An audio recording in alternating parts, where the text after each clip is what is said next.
In this edition of UTA Spotlight, we take a look at upcoming plans for the new University Center. Additionally, we'll give you information for voting in this year's U.S. primary elections and more.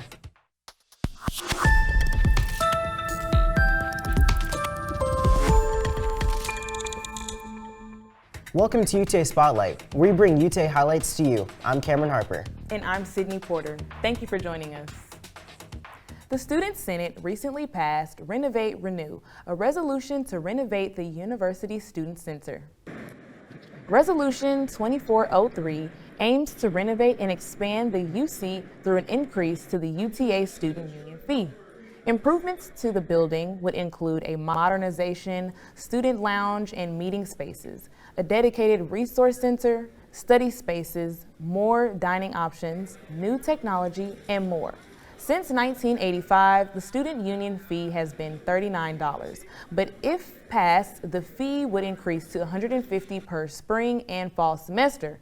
The resolution was passed unanimously by the Student Senate, but it will still need to be voted on by the larger student community in April's upcoming campus election. Student government reps shared with us some upcoming plans for the new UC. Yeah, so as far as renovations look like, I know a lot of it will go to facilities, so you would think like lights, they'll have more improved lights.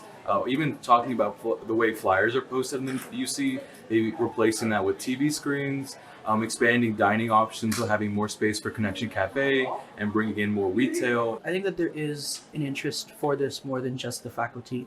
There's also all of the offices that are in the basement downstairs. Given that there are some issues, some structural issues, and it's generally an old office space, there is favor for it. I know conversations do concern like demolition of basically about, I think, 3/4 of the university building, not including like where the Leadership Center and like Rosebud Theater are, but where like Connection Cafe starts all the way to where the post office is would be demoed, and they would build up a new UC from there. While the opposition isn't necessarily too powerful, from what I've noticed at least, it is there. There are people who, especially people who may have financial problems, are not ready to handle a fee increase. Even if it may seem relatively small to people who can handle it, it might be a bit too heavy for some. Though the renovation might be a great addition to campus, discussions about what this would mean for the entire UTA community is encouraged. Maverick media reporter Aloe Strother asked students how they would feel about the possible upcoming fee. Hello, UTA students and Mavericks. I'm Aloe, and I need to let you guys on a little secret. Come closer. Did you guys know that the UC is going to be raising tuition on us by next fall? Only by $100. I say only, but it could even be more than that. So the UC is implementing a tuition raise for their renovations, etc. So what are we going to be seeing out of that? Are we going to get a new restaurant? Are we going to get new furniture?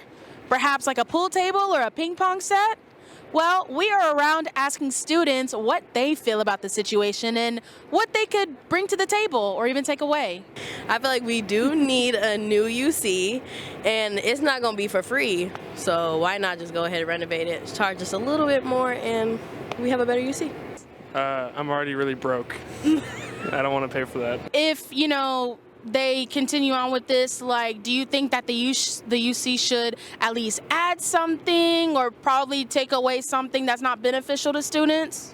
For sure. I've seen some models, I think, on Instagram. There's like a new UC Instagram, and I've seen how they want to change it. I definitely think that we should have more additions, maybe even more tiers, definitely new furniture, and I feel like they should do a whole 180, I'm not gonna lie. I feel like if they were to charge more money, I feel like they should add another restaurant, because eating the same few things on campus, living on the dorms, it gets pretty tiresome. And as someone who doesn't have reliable transportation, it gets tired, and I get bored of eating Subway and Chick-fil-A, no hate to them, but I'm getting tired. Yeah, I feel like we could add a couple restaurants. We have pretty good options now, but we could just diversify that, maybe add some ping pong tables, some pool tables, just make it more comfortable for students. To learn more about the new UC, visit UTA Student Center website.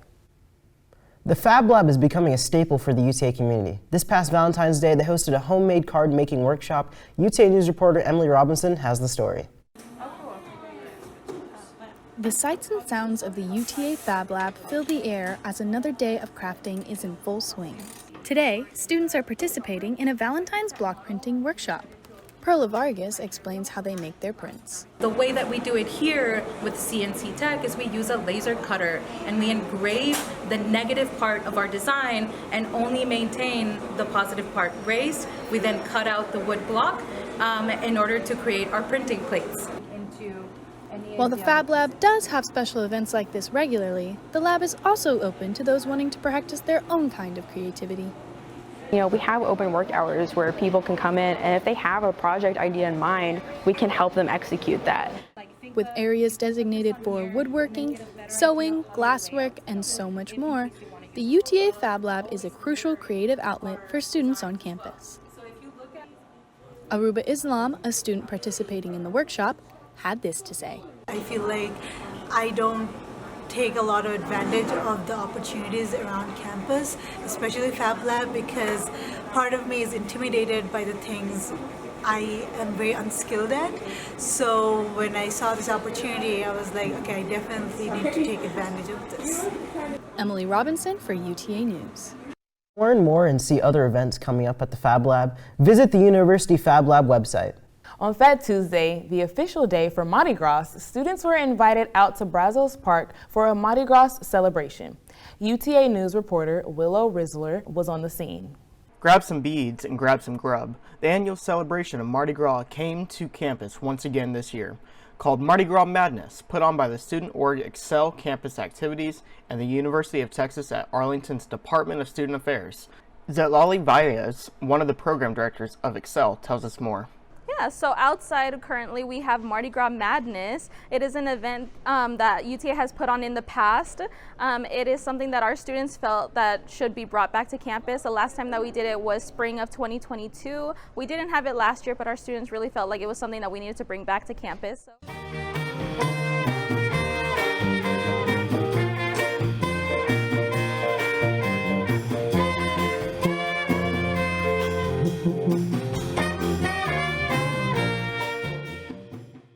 Mardi Gras, which is French for Fat Tuesday, is rooted deeply in religious traditions, mostly that of Catholics, but is observed by many other sections of Christians as a whole. I love getting to celebrate Fat Tuesday with all my friends and family. It's really that last indulgence of the culture and the food and all the things that we love before going into Lent and Ash Wednesday tomorrow, to then be able to give up something for several weeks to more so focus my relationship on Christ. Signing off for UTA News, this is Willow Risler. Early voting for the U.S.-Texas primary elections is here. Here is what you need to know about voting in this year's upcoming election. Early voting for the March 5th primary started up yesterday and will end on March 1st. There will be 49 early voting locations for registered voters. One location being the Maverick Activity Center. Students who are 18 and older and have a valid ID and Social Security are eligible to vote. For the upcoming primary election, Tarrant County citizens will cast their votes for the president, a U.S. senator, and 6 U.S. representatives, 3 Texas Supreme Court justices, and several other state and local positions. Additionally, citizens can use the Tarrant County Voter Lookup website to find polls close to them. You can check your registration status through the Secretary of State website. A UTA political science student shares why students should vote in this critical election. I feel like this is a very volatile time, at least in world history and as far as the U.S. goes. So having a new leader come through and establish himself in the world it cannot be understated. There is a huge new young generation that is becoming more politically aware and involved. A lot of politicians in general are older, so they appeal to the older crowd. And I'm not saying for old people to suddenly turn 20 overnight, dye their hair black and become cool.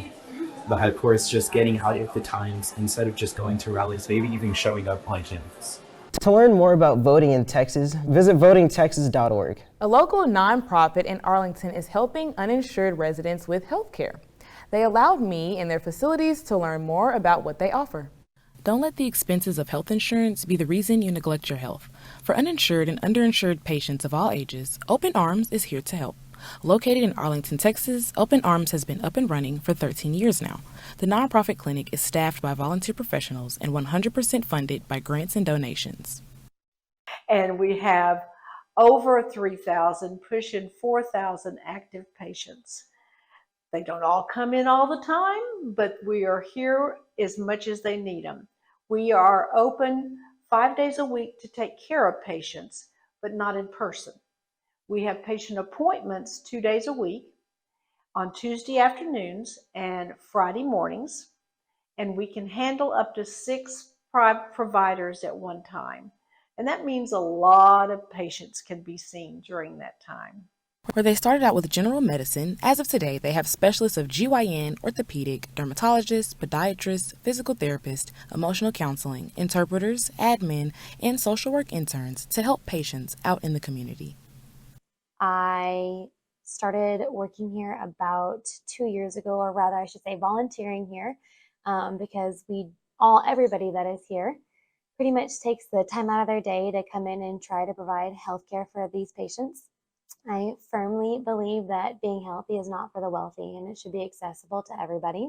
More information can be found on openarmshealthclinic.org, where you can learn more about Open Arms' mission to Arlington, Texas, getting care, becoming a volunteer, or even making a donation. Open Arms' annual gala auction will be held March 2nd, 2024, 6 to 10 p.m. at Ruth Jackson Center in Grand Prairie, Texas. Tickets are also available and can be purchased on the website. I've been Sydney Porter, Ace Sentinel News. If you need health care services or want more information, visit openarmshealthclinic.org. Don't go anywhere. We take a look at UTA's softball season opener. Also, we dive into the men's basketball game against Stephen F. Austin. We'll be right back.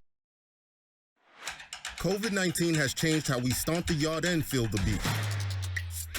Now it's time to take the first step that lets us get back to strolling instead of scrolling. Before we can safely come together, we need the facts. As COVID-19 vaccines become available, you may have questions. Is it safe? Should I get it? Is it free? It's okay to have questions. Now get the facts about COVID-19 vaccines at getvaccineanswers.org so you can make an informed decision for yourself and for your fam. Welcome back to UTA Spotlight. Let's check in with UTA Athletics.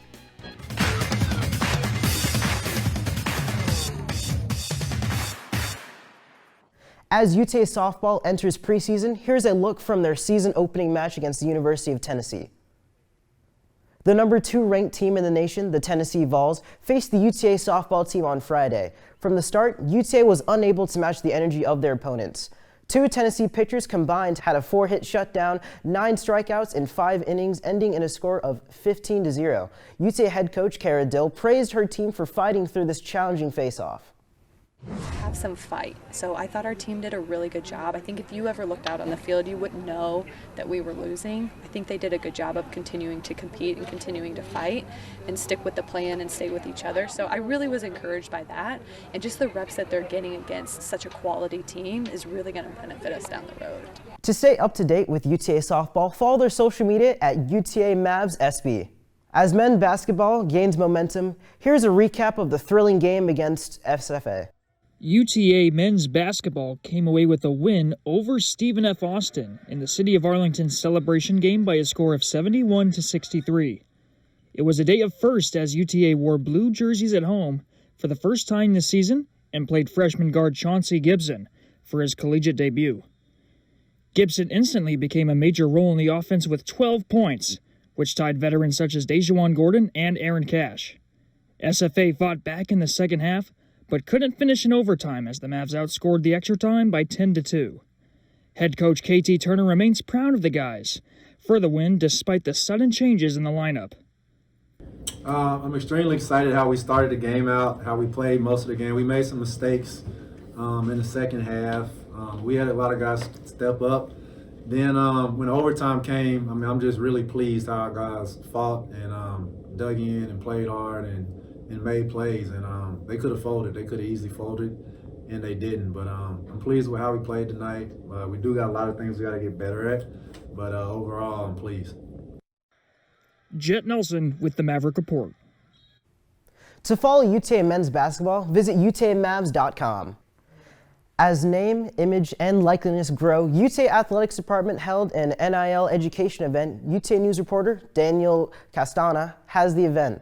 As name, image, and likeness landscape grows, UT Arlington Athletics and the City of Arlington hosted an NIL education event for the community. Businesses and individuals were invited to learn about NIL and how to support student athletes. The purpose of this event is to educate our Arlington community on what NIL is and opportunities they can provide for our student athletes here at UTA. The event was targeted for businesses, so UTA Athletics presented how to utilize NIL and support student athletes through their business. Here's what one business had to say about the event. It can impact the businesses, like just with getting the word out of the business. And for us as a nonprofit, just with volunteers and students, and then what we do, it's just another way for us to kind of get what we do out in the community, but it's also helping the students. The event did not only impact businesses, but the community of Arlington. It gave awareness to NIL within the community. Also, it helped grow the relationship between athletics and the community. Yeah, anytime you have an NIL event, it's an opportunity to educate the community about NIL and work with our partners and everyone that's involved in the overall athletic community and let them know that NIL is very important to our growth here as an athletic department. As the event slowed, participants finished eating and socializing as they turned their focus on the basketball game following the event. Daniel Castagna, UTA News. To learn how to support student athletes, visit opendoors.com/UTA Mavericks. That's all we have for sports. We'll be right back with more UTA Spotlight. Where did the time go? I don't know how I got here. You've done the hard part. You quit smoking. Now do the easy part and get scanned for lung cancer. If you smoked, you may still be at risk, but early detection could save your life. Talk to your doctor and learn more at savedbythescan.org.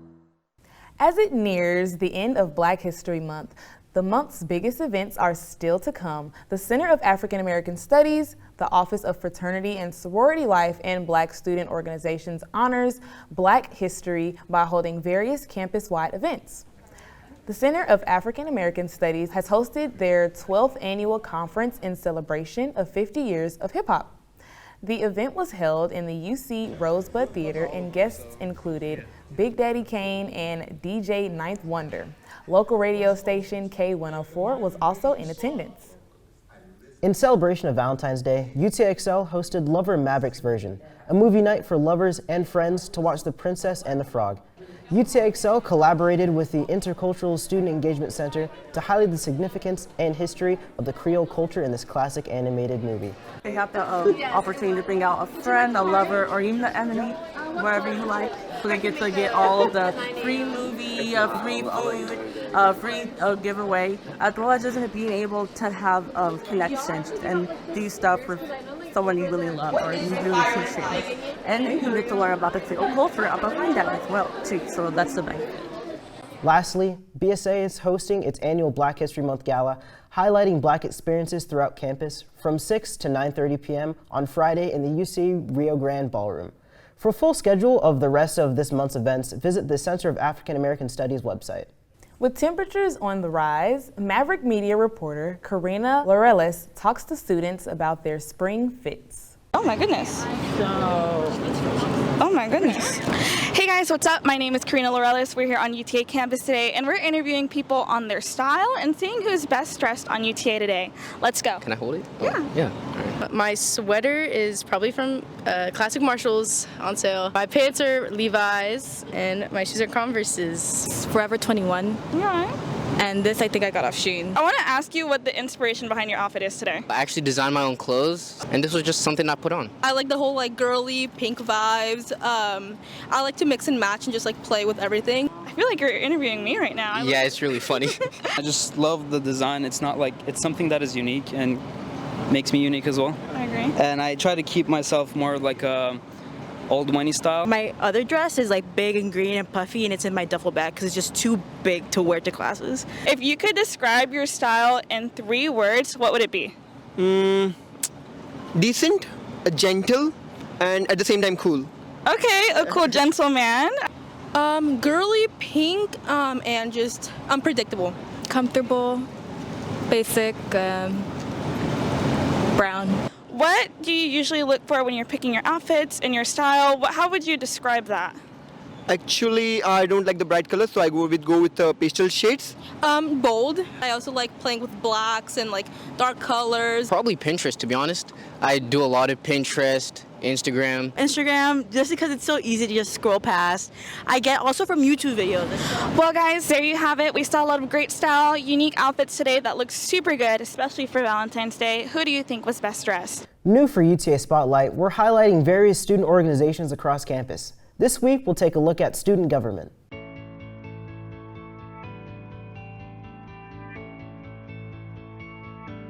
Yeah, so when someone asks me what student government is, I think the best way to put it is the liaison between students and faculty. So one ideal that we really embrace with student government is shared governance, and that essentially looks like bringing the voices of the students in advocacy to the administration so they know what best practices are, they know what the students are feeling. So if you wanted to put it in like simple terms, I think I would classify it as like a pulse check. So like we pulse check the campus.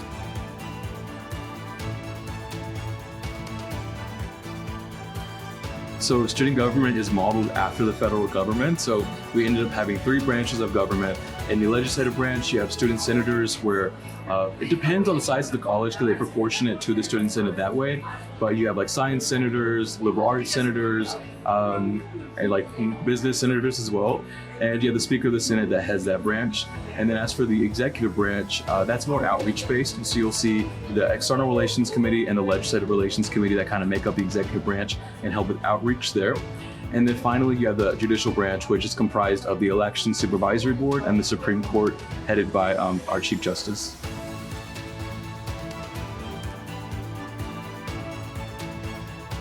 Yeah, I mean, I'm a sophomore right now, and so last year I actually joined the Legislative Relations Committee of Student Government, and that was just because I was interested to get more involved on campus, and through the LRC, I got to meet so many different student leaders, and I got to build so many different skills that led me to where I am right now.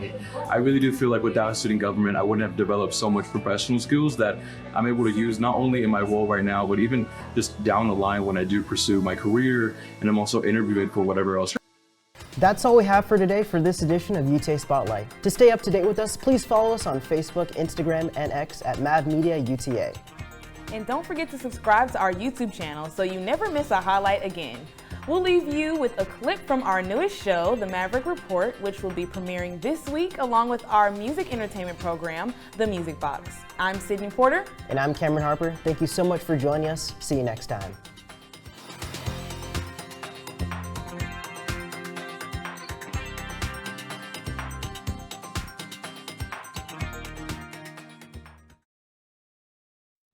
Welcome to the Maverick Report, where we bring sports news to you. I'm Jet Nelson. I'm Alan Mancias. And I'm Maya Stovall. Student athletes are the core of every team. Now we spotlight a student athlete who is a big performer and a leader in our community. This week's UTA Athlete Spotlight is Gia Adams. Gia returned to Texas after 2 seasons at Tennessee State, and as the starting shooting guard, she's averaging 12.7 points per game and reached 1,000 career points with a 15-point effort in the loss to Grand Canyon on Saturday. Gia is also a competitor in the classroom as she strives to become a leader in our community with a major in health science. Let's take a break from all the sports headlines and play a game of this or that. We are coming out hard for the first one. Who would you fire first, Dak Prescott or Mike McCarthy? I'm going to start with Mike McCarthy. You know, they were showing the faces of the Cowboys there. It was in the fourth quarter. They're trailing by more than 24 points, and Mike McCarthy just didn't have a response there for the Cowboys. No, I'm going to agree with you. I'm going to go with Mike McCarthy as well. I think he basically just lied to Jerry Jones' face. But before the season, when they fired Kellen Moore, the offensive coordinator, he told Jerry Jones that we need to run the ball more and get the pressure off of Dak Prescott. He clearly didn't do that, as they still threw the ball more than they ran. Right. And then in the playoff game, they depended on Dak, and Dak bit them in the butt, and that's just how it goes.